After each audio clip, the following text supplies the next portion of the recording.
Olá, gente querida.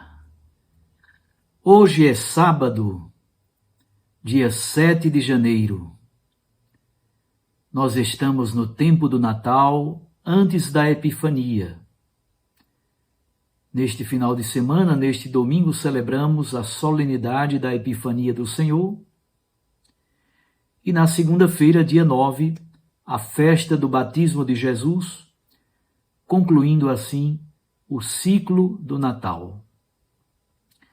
Dia 10, na terça-feira, começa o tempo comum, o tempo ordinário da liturgia, tempo do discipulado e do seguimento miúdo de nosso Senhor Jesus Cristo. E neste sábado, a liturgia da Igreja Católica nos oferece o texto de João, capítulo 2, versículos 1 a 11. E eu quero agradecer a você pela sua companhia, pela sua fidelidade, você que nos acompanha aqui no nosso canal do YouTube, Dom Paulo Jackson, ou por meio da Rádio Maria, ou ainda por alguma plataforma de podcasts. Vamos ao texto. Naquele tempo houve um casamento em Caná da Galileia. A mãe de Jesus estava presente. Também Jesus e seus discípulos tinham sido convidados para o casamento. Como o vinho veio a faltar, a mãe de Jesus lhe disse: "Eles não têm mais vinho." Jesus respondeu-lhe: "Mulher, por que dizes isto a mim? Minha hora ainda não chegou." Sua mãe disse aos que estavam servindo: "Fazei o que ele vos disser." Estavam ali 6 talhas de pedra, colocadas para a purificação que os judeus costumam fazer. Em cada uma delas cabiam mais ou menos 100 litros. Jesus disse aos que estavam servindo: "Enchei as talhas de água." Encheram-nas até a boca. Jesus disse: "Agora tirai e levai ao mestre-sala." E eles levaram. O mestre-sala experimentou a água que se tinha transformado em vinho. Ele não sabia de onde vinha, mas os que estavam servindo sabiam, pois eram eles que tinham tirado a água. O mestre-sala chamou então o noivo e lhe disse: "Todo mundo serve primeiro o vinho melhor, e quando os convidados já estão embriagados, serve o vinho menos bom. Mas tu guardaste o vinho melhor até agora." Este foi o início dos sinais de Jesus. Ele o realizou em Caná da Galileia e manifestou a sua glória, e os seus discípulos creram nele. Palavra da salvação. Glória a vós, Senhor. Minhas irmãs e meus irmãos, entre o capítulo 2 do Evangelho de João e o capítulo 12,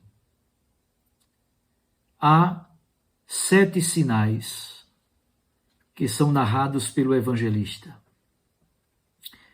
O primeiro é esse que acabamos de ler. João 2, de 1 a 11, a transformação da água em vinho. Isso aconteceu em Caná da Galileia. O segundo, João 4, de 46 a 54, a cura do filho do funcionário real. O terceiro milagre, João 5, de 1 a 18, a cura do paralítico na piscina de Betesda. O quarto milagre, João 6, de 1 a 15, a multiplicação dos pães. O quinto milagre, João 6, de 16 a 21, Jesus que caminha sobre o mar. O sexto milagre, o capítulo 9, do Evangelho de João, a cura do cego de nascença. E, finalmente, o 7º milagre, João capítulo 11, versículos 1 a 44, a ressurreição de Lázaro. Estes 7 milagres constituem o chamado Livro dos Sinais. E eles apontam para o sinal verdadeiramente definitivo e pleno, o sinal da cruz. No Evangelho de João, a cruz é ao mesmo tempo morte e glorificação. Como disse, o texto de hoje narra o primeiro destes milagres. Torna-se um modelo, um relato paradigmático. Fundamental, portanto, na interpretação desse texto é compreender o seu significado. Jesus revela a sua glória e desperta a fé dos discípulos. Esse é o objetivo do relato deste milagre em Caná da Galileia. Toda a cena acontece durante uma festa de casamento. Já sabemos que na Bíblia a festa de casamento é símbolo da aliança entre Deus e o seu povo. Maria, Jesus e os discípulos foram convidados para essa festa. Na verdade, no texto, Maria tem um papel fundamental. Ela é muito importante na cena. Não somente porque ela percebe o constrangimento dos noivos, intercede por eles, mas sobretudo porque ela se torna a catequista, a pedagoga da fé, a mistagoga, a introdutora da comunidade dos serventes na companhia, na comunidade de Jesus. Apontando para Cristo, Maria orienta a Igreja. Fazei o que ele disser. Percebam que Maria não se excede. Maria não faz alvoroço. Ela simplesmente confia no seu filho. E o milagre acontece. Jesus antecipa o início de sua hora. No texto, Jesus é o verdadeiro esposo. Antecipa a sua hora a pedido de Maria. É por isso que há vinho novo, de ótima qualidade e abundante. Nós poderíamos pensar, por exemplo, nos casais, em famílias, e dizer, quando falta o vinho do diálogo, do perdão, da compreensão, a festa vira tragédia. O vinho, especialmente o vinho novo, é símbolo do Espírito Santo. A maternidade de Maria Santíssima no texto se torna expressão privilegiada da própria maternidade de Deus. Revela-se a misericórdia do Senhor. Maria instiga o seu filho Jesus a antecipar a sua hora, a antecipar o início do seu ministério. Além disso, ao conduzir os discípulos serventes pela mão, como verdadeira catequista, Maria se torna a mãe da nova comunidade de fé. O final do relato é o mais bonito e importante. Os seus discípulos creram nele. O objetivo do milagre é sempre conduzir à fé. Os orientais utilizam um título muito belo para Nossa Senhora. Eles a chamam de Rodigítria.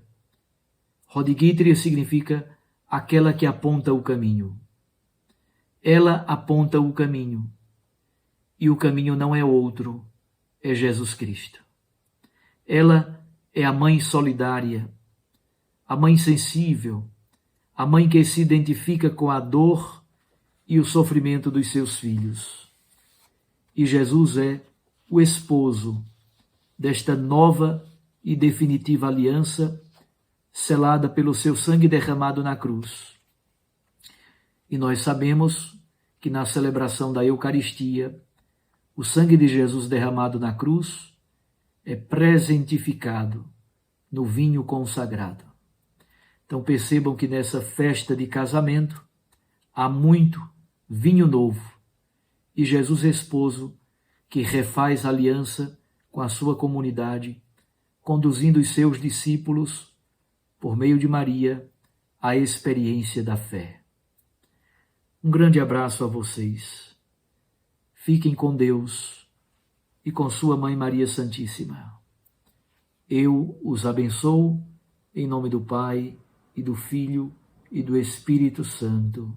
Amém. Até amanhã, se Deus nos permitir. Mas recorde, a palavra aquece o coração. A Eucaristia nos lança à missão. Até amanhã.